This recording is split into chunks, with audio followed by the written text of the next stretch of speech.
നമ്മുടെ അസോസിയേഷൻ പരിധിപ്പെട്ട എല്ലാ റോഡുകളും ബൈറോഡുകളും ഒന്നും ചെയ്യാനുള്ള ഒരു ഉദ്ദേശത്തോടെയാണ് നമ്മൾ ഈ പരിപാടികൾ ഔദ്യോഗികമായിട്ട് ഇത് സ്റ്റാർട്ട് ചെയ്യുന്നതിനായിട്ട്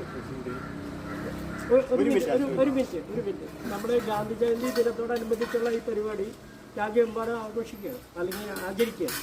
പക്ഷേ ഇന്നത്തേനൊരു വലിയൊരു പ്രത്യേകത ഉണ്ട്, അത് സൂചിപ്പിക്കാനാണ് ഞാൻ ആഗ്രഹിക്കുന്നത്. ഒന്ന്, ഇന്ത്യ മൊത്തം നമ്മുടെ പ്രധാനമന്ത്രിയും കേന്ദ്ര ഗവൺമെൻറ്റും സമ്പൂർണ്ണ ശുചിത്വ രാജ്യമായി പ്രഖ്യാപിക്കാൻ പോവുകയാണ്.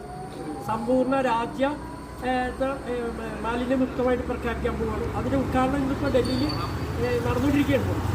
അതിനോടനുബന്ധിച്ച് കേരളത്തിൽ ഇന്ന് ഈ ഒക്ടോബർ 2-ാം തീയതി തുടങ്ങി അടുത്ത മാർച്ച് 30-ാം തീയതി വരെ ഉള്ള കാലഘട്ടത്തിൽ കേരളത്തിൽ മൊത്തം ശുചിത്വ നിർമ്മാർജ്ജന പ്രവർത്തനങ്ങൾ നടക്കുകയാണ്.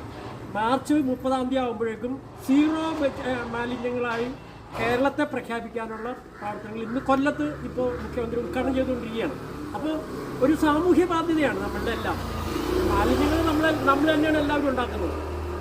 പക്ഷേ അത് സംസ്കരിക്കുക എന്ന് പറയുന്നത് കേന്ദ്ര ഗവൺമെൻറ്റിൻ്റെയോ സ്റ്റേറ്റ് ഗവൺമെൻറ്റിൻ്റെയോ കോർപ്പറേറ്റ് ഉത്തരവാദിത്തമുള്ള ഒരു മിഥ്യാധാരണ നമ്മുടെയൊക്കെ മനസ്സിലുണ്ട്.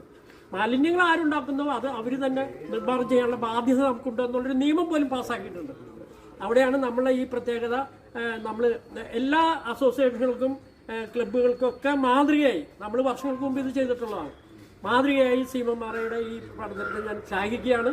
ഇത് വീണ്ടും ഇത് തുടർ പരിപാടിയായിട്ട് മാർച്ച് 31-ാം തീയതി വരെയുള്ള ഒരു തുടർ പരിപാടിയായിട്ട് കൊണ്ടുപോകാനായിട്ട് നമ്മൾ തയ്യാറാവണമെന്ന് മാത്രം പറഞ്ഞുകൊണ്ട് ഞാൻ ഇതിൻ്റെ ഉദ്ഘാടന കർമ്മത്തിന് പ്രസിഡന്റ് ക്ഷണിക്കുന്നു.